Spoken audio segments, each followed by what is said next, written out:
তিনজন যুবক কাজের জন্য বেরিয়েছে, পথিমধ্যে 4টা স্বর্ণের টুকরা পেয়েছে। যুবক কয়টা? স্বর্ণ পাইছে কয়টা? মহা খুশি, খুশিতে বাকবাকুম। 4টা স্বর্ণের বড় বড় টুকরা পাইছে, আমরা আজীবন খেলে বসে খেয়ে যেতে পারবো, কিচ্ছু লাগবে না আমাদের।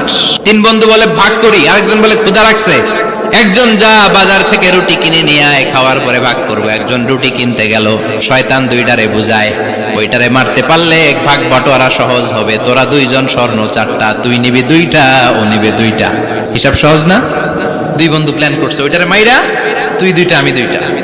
যেটা রুটি আনতে গেছে প্ল্যান করেছে রুটির মধ্যে বিষ মিশায় নেই, তাহলে বিষ খাওয়া আর রুটি খেয়ে ওই 2টা সে সব পাবে, আমি পাবো, ভাগাভাগির কিছু নাই। 4টা স্বর্ণের টুকরার মালিক আমি।